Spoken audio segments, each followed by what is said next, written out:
Budget 2025-26 में एक नया लॉ, नया कानून इंट्रोड्यूस किया गया, अप्लाई किया गया, जिसमें ये कहा गया कि अगर 2 लाख से ऊपर आप कैश जमा करवाते हैं तो जो सेलर है वो टैक्स देगा। सेलर कब और किस तरह टैक्स देगा, इससे बचने का क्या तरीका है, क्या मैन्युफैक्चरर, डिस्ट्रीब्यूटर, होलसेलर, रिटेलर सब पे रूल अप्लाई होगा। आज के इस लेक्चर में इस कॉन्सेप्ट को स्टडी करते हैं। आप देखें प्रैक्टिकल लर्निंग हाउस में हूं फ़हीम महबूब। वापस आते हैं टॉपिक के ऊपर। जैसे आप सबको पता है जो बजट है वो अप्रूव कर दिया गया है। 1 जुलाई 2025 से ये अप्लाई हो चुका है और यहाँ पे कुछ तब्दीलियाँ की गई। हमेशा की तरह फाइलर को ही टैग किया गया और मज़ीद फाइलर के ऊपर एक रूल अप्लाई किया गया जो कि सेक्शन 21 है इनकम टैक्स ऑर्डिनेंस का, और ये कहता है कि अगर आपने कोई सी चीज़ सेल की और आपका जो कस्टमर है वो आपको कैश डिपॉजिट करवाता है और उसकी वैल्यू 2 लाख से ज़्यादा है सिंगल इनवाइस, तो इसकी पेनल्टी किसको होगी? फाइलर को, यानी कि जो सेलर है, और ज़ाहिर बात वो फाइलर भी होगा और वो बिज़नेस कर रहा है। अब क्वेश्चन ये है कि ये क्या तमाम सप्लाई चेन में अप्लाई होगा? हमारे यहाँ काफ़ी ऐसे बिज़नेस हैं जो चलते ही कैश में है, और इसके अलावा जो सेलर है वो पेनल्टी कब पे करेगा? क्या सेलर ने फौरी पेनल्टी पे कर देनी है? सेलर जो है वो कैश 1 लाख रुपया लेता है और उसकी जो वैल्यू, या कैश 10 लाख लेता है और उसकी जो प्रोसेसिंग है वो 79.5% क्यों कर रहा है? 20.5% टैक्स क्यों काट रहा है? आज मैं थोड़ा सा आपको डिटेल में एक्सप्लेन करता हूँ और ये भी डिस्कस करेंगे कि इसका हल क्या है, सोल्यूशन क्या है, टेम्परेरी सोल्यूशन क्या है। देखिए, सबसे पहले तो एक चीज़ क्लियर कर लें, ये जो रूल है, ये जो ट्रांजैक्शन वैल्यू है, अगर 2 लाख से ज़्यादा होगी तो ये मैन्युफैक्चरर के ऊपर भी अप्लाई होगा, डिस्ट्रीब्यूटर के ऊपर भी अप्लाई होगा, होलसेलर के भी अप्लाई होगा और रिटेलर के ऊपर भी अप्लाई होगा। अब यहाँ पे जो मैन्युफैक्चरर है, इसको अगर हम समझें तो ये सबसे ज़्यादा बिजनेस कर रहा है। ठीक है, इसने अपने डिस्ट्रीब्यूटर को चीज़ सेल की होगी या इन्होंने अपने होलसेलर को चीज़ सेल की होगी, और नॉर्मली जो बिज़नेस कर रहे होते हैं उनकी जो ट्रांजैक्शन वैल्यू वो ज़्यादा ही होती है। अगर कोई एंड कंज्यूमर हो तो हम कह सकते हैं कि उनकी ट्रांजैक्शन वैल्यू कम है, लेकिन जो बिज़नेस कर रहा है उसकी ट्रांजैक्शन वैल्यू तो ज़्यादा ही होती है। मतलब होलसेलर जो है वो इनवाइस करवाएगा, बड़ी अमाउंट की हो सकती है। अभी हम डिस्कस भी करेंगे इसको कैसे हम ब्रेक कर सकते हैं। उसके बाद डिस्ट्रीब्यूटर है, वो आगे होलसेलर को चीज़ बेचता है या रिटेलर को बेचता है, उसकी जो वैल्यू है या बिज़नेस है या ट्रांजैक्शन वैल्यू है वो मैन्युफैक्चरर से थोड़ी कम होगी। समटाइम ज़्यादा भी हो सकती है, लेकिन most of the cases manufacturer से कम होगी। मतलब अगर मैन्युफैक्चरर जो है वो 1 करोड़ की 10 मिलियन की इनवाइस कर रहा है, 50 लाख की कर रहा है, हो सकता है ये 5 लाख की इनवाइस कर रहा हो, 10 लाख की कर रहा हो, ज़्यादा भी कर सकते हैं। उसके बाद आता है रिटेलर। अब ये बड़ा इंपॉर्टेंट पॉइंट है। रिटेलर सेल करता है एंड कंज्यूमर को। कुछ ऐसी प्रोडक्ट्स हैं, जैसे अगर हम बात करें इलेक्ट्रॉनिक्स की प्रोडक्ट हैं, कुछ अगर मार्केट में आप जाते हैं, एसी लेने जाते हैं, वॉशिंग मशीन लेने जाते हैं, रेफ्रिजरेटर लेने जाते हैं, एलईडी लेने जाते हैं, कुछ प्रोडक्ट तो आपको 2 लाख से नीचे मिल जाएंगी, लेकिन कुछ प्रोडक्ट ऐसी होंगी जिनकी वैल्यू 2 लाख से ऊपर है। तो अभी इस सेक्शन में क्लियर नहीं किया गया कि ये जो रूल है किन लोगों पे अप्लाई होगा। अभी सिर्फ एक बड़ी स्टेटमेंट दे दी गई है कि जो बिजनेस कर रहा है ना, उसने 2 लाख से ऊपर जो है वो पेमेंट कैश में नहीं करनी। इसके ऊपर मैं थोड़ी सी आपको एग्जांपल देता हूं कि 2019 में एक रूल आया जिसमें जो इलेक्ट्रॉनिक्स की आइटम थी वो पहले फिक्स जो एक्स्ट्रा टैक्स रजीम में थी, एग्जम्प्ट थी, उसको स्टैंडर्ड रेटेड यानी कि 18% जो टैक्स था, या उस टाइम पे 17% जीएसटी था स्टैंडर्ड रेट, वहाँ पे अप्लाई कर दिया गया। उसके बाद ये अगस्त के अंदर, यानी कि रूल अप्लाई हुआ जुलाई में, अगस्त के अंदर 4 या 5 अगस्त को एक जनरल सेल ऑर्डर सर्कुलर आता है जिसमें ये कहा जाता है कि जिनके पास स्टॉक पड़ा हुआ है उसने उसकी कैसी ट्रीटमेंट करनी है। फॉर एग्जांपल, एक डिस्ट्रीब्यूटर है, एक होलसेलर है जिसने 30 जून 2018-19 पे परचेज की हुई थी इलेक्ट्रॉनिक्स की आइटम और उस पर टैक्स नहीं था। बाद में 1 जुलाई से अप्लाई हो गया, तो क्या उस डिस्ट्रीब्यूटर, होलसेलर या रिटेलर ने टैक्स चार्ज करना है? ये बहुत बड़ी कन्फ्यूजन थी। तो तकरीबन 1.5 से 2 महीने यही काम चलता रहा जो आज चल रहा है। जब भी कभी नया रूल आता है तो यही काम होता है, मार्केट के अंदर एक जो इन्फॉर्मेशन है अपलोड कर दी जाती है, और करनी भी चाहिए ताकि तमाम लोगों को पता चले, जो बिज़नेस कर रहे हैं, जो कस्टमर हैं, उन सबको पता चले कि नई तब्दीलियां क्या आई हैं। और ये सोशल मीडिया का फ़ायदा है, व्हाट्सएप ग्रुप है, यूट्यूब है, लर्निंग जो है वो कम्युनिकेशन बड़ी स्ट्रॉन्ग होती है, टाइमली शेयर हो जाती है और 2 वे कम्युनिकेशन है। कुछ आपकी तरफ से क्वेश्चंस आते हैं, कुछ हम डिस्कस करते हैं, तो इस तरीके से चीज़ ज़्यादा मैच्योर होती है। एक अच्छा तरीका भी है। उसके बाद क्या हुआ कि ये अगस्त के अंदर वो सेल टैक्स का ऑर्डर आता है और उसमें कहा जाता है कि आपने ये काम ऐसे करना है, यानी कि बता दिया जाता है। और ये किसने करना है?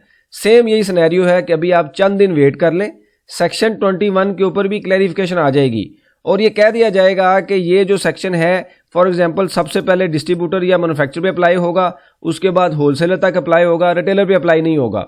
ये भी बता दिया जाएगा कि किस इंडस्ट्री में अप्लाई होगा आने वाले दिनों में, क्योंकि ऐसे हो ही नहीं सकता कि आप एक जनरल जो है क्लॉज ऐड कर दें, नया लॉ ऐड कर दें और कहें कि जनाब पूरे पाकिस्तान में ये रूल अप्लाई होगा। मैं आपको एग्जांपल देता हूँ, एक रिटेलर है, वो एक बाइक बेच रहा है, मतलब एक होंडा 125 बाइक बेच रहा है या वो एक रिक्शा बेचता है और इसकी वैल्यू 2 लाख से ऊपर है, तो क्या वो बाइक को या रिक्शे को ब्रेक करके बेचेगा? मतलब एक जो पहिया है वो सेपरेट बेच दे, उसकी सेपरेट इनवाइस बना दे, जो पीछे वाला पहिया है उसकी सेपरेट इनवाइस बना दे, क्या ऐसा पॉसिबल है? बिल्कुल पॉसिबल नहीं है।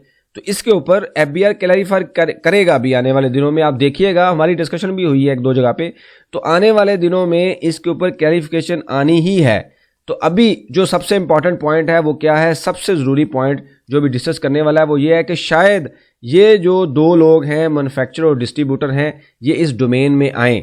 मतलब इनके लिए शायद ये कह दिया जाए कि तमाम इंडस्ट्री में आपने अगर चीज़ बेचनी है तो 2 लाख से ऊपर आप कैश नहीं ले सकते, क्योंकि इनकी ट्रांजैक्शन वैल्यू ज़्यादा है।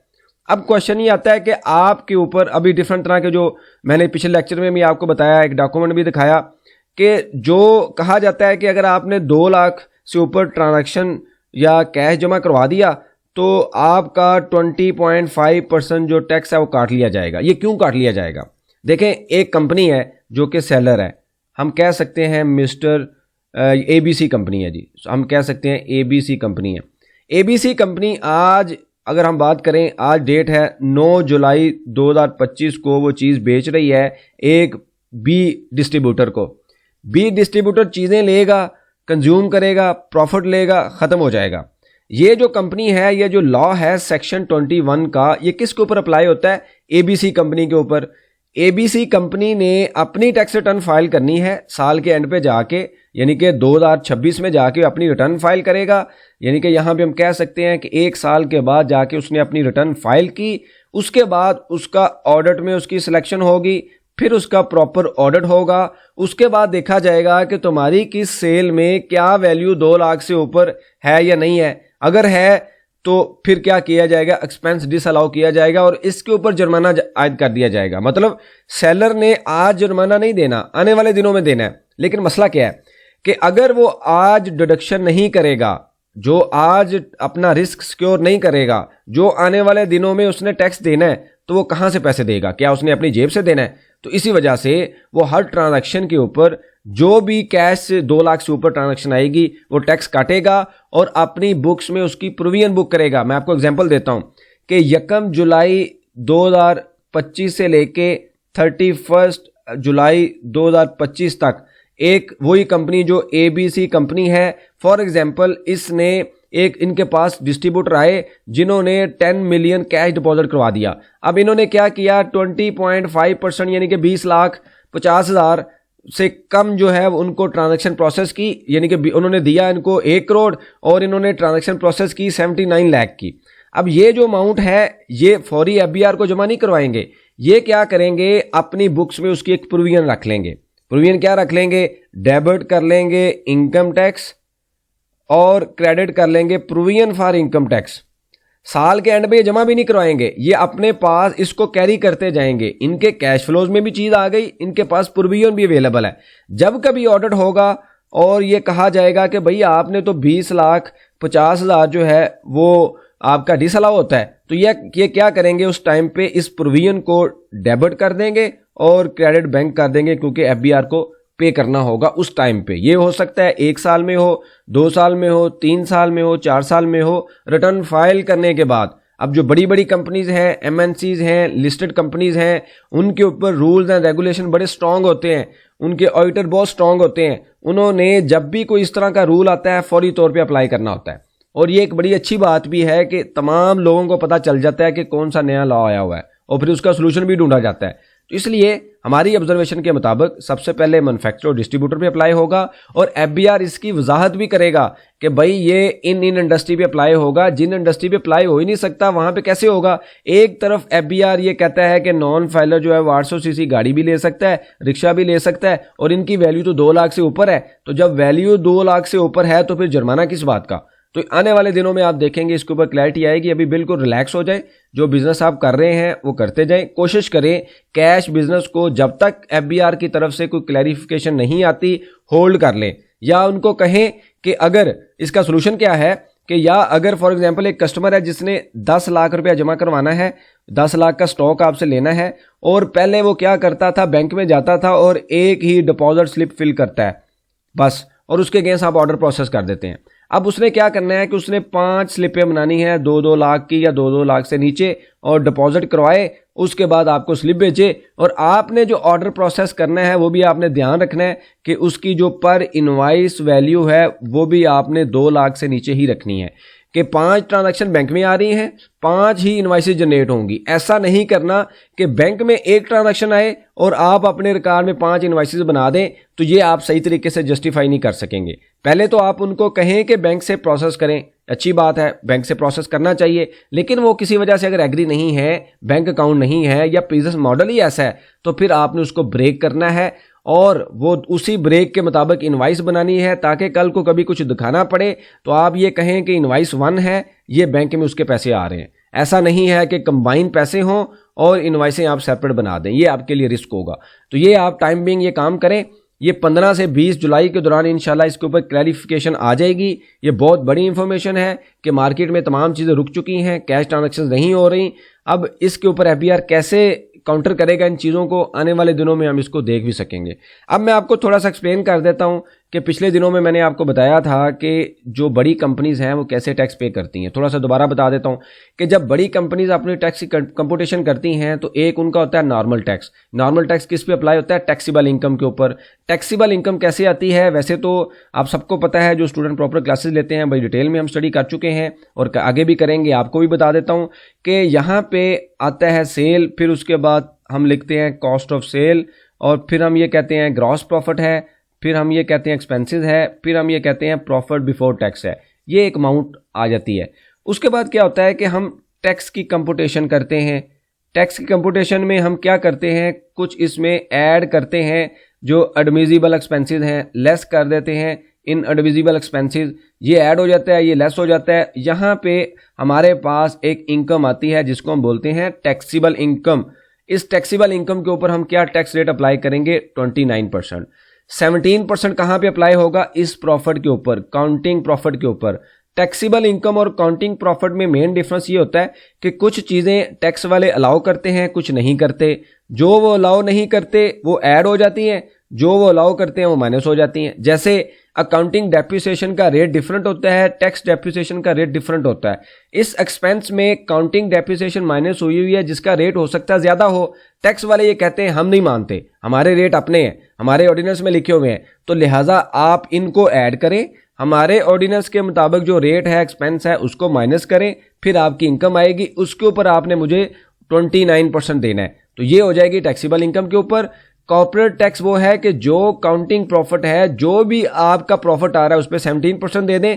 मिनिमम टैक्स क्या है कि सेल के ऊपर 1.25% आप चार्ज कर लें। इन तीनों का कंपैरिजन देखा जाता है। एफबीआर बड़ा सियाना है, उसने ज़्यादा टैक्स लेना है, इस वजह से उसने हर एंगल पे पकड़ लिया, यहाँ से भी पकड़ लिया, यहाँ से भी पकड़ लिया और यहाँ से भी। फिर वो कहता है जी इनमें से जो ज़्यादा है ना वो मुझे आपने पे करना है। तो फॉर एग्जाम्पल 29% ज़्यादा है। फिर आता है सुपर टैक्स। सुपर टैक्स की परसेंटेज पहले 30 जून तक 10% थी, अब 9 कर दी गई है। 29 के बाद हम ज्यूम करते हैं कि 10% आप वो ऐड कर ले। फिर होता है एक जो फी होती है पे की जाती है वर्कर वेलफेयर फंड की, जिसको हम बोलते हैं 2% की। एक होता है WPPF worker profit participation fund, ये होता है 5%। ये कंपनी जो है प्रॉफिट के अंदर डिस्ट्रीब्यूट करती हैं, डिफरेंट जगह पे बोनसेस देती हैं। ये प्रॉफिट जो वर्कर के अंदर जो है वो डिस्ट्रीब्यूट हो जाता है, लेकिन ये हम गवर्नमेंट को जमा कराते हैं। तो गवर्नमेंट को क्या क्या चीज़ जमा होगी? एक 29% टैक्स, एक सुपर टैक्स और एक 2%। इन सबको जमा करेंगे तो ये अमाउंट बनती है 41%। अब जो रूल है वो क्या कहता है कि अगर आपने 2 लाख से ऊपर की इनवाइस ली तो उससे रेलिवेंट जो एक्सपेंस है उसका 50% आपको क्लेम नहीं मिलेगा। तो वो कहाँ पे आ जाएगा? इन एडमिसिबल एक्सपेंस में। जब यहाँ पे आएगा तो इनकम बढ़ जाएगी 50% से।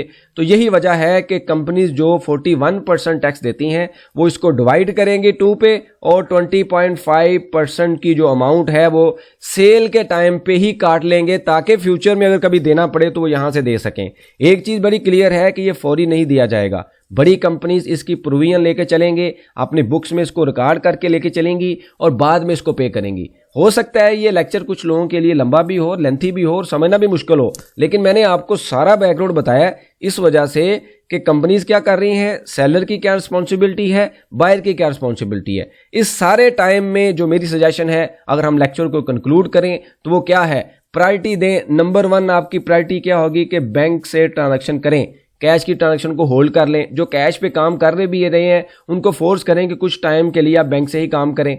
नंबर 2, अगर कैश की ट्रांजैक्शन अवेलेबल है उसको ब्रेक कर दें 2 लाख से नीचे। नंबर 3, जब आप ब्रेक कर देंगे तो आपने जो इनवाइस है वो भी वैसे ही प्रोसेस करनी है। नंबर 4, अगर कोई सोल्यूशन नहीं है तो ठीक है, फिर अगर आपको कोई 5 लाख जमा करवाता है तो उसमें 20 या 5% काट दें और बाकी इनवाइस को प्रोसेस कर दें। ये बहुत बड़ी अमाउंट है, जारी बात है कोई भी इसको बर्दाश्त नहीं करेगा, ऐसा हो भी नहीं सकता। अभी तक हमारी इंफॉर्मेशन के मुताबिक किसी की कोई डिडक्शन नहीं हुई, जस्ट इंफॉर्मेशन चल रही है। बहरहाल ये मार्केट के अंदर मैसेज था, इसको क्लियर करना जरूरी था। पहले भी हम देख चुके हैं, मजीद मैंने आपको एक्सप्लेन कर दिया है, पूरा मैंने साइकिल बता दिया कि किस तरीके से होगा, कैसे कंट्रोल होगा, आने वाले दिनों में क्या होगा। टेम्परेरी काम करना है तो आपने कैसे करना है। अगर मैंने कोई चीज़ मिस कर दी है तो आप डिस्कशन करें कमेंट्स बॉक्स में, ताकि जो लर्निंग का प्रोसेस है कंटिन्यू रहे। बहुत शुक्रिया, जज़ाकल्लाह।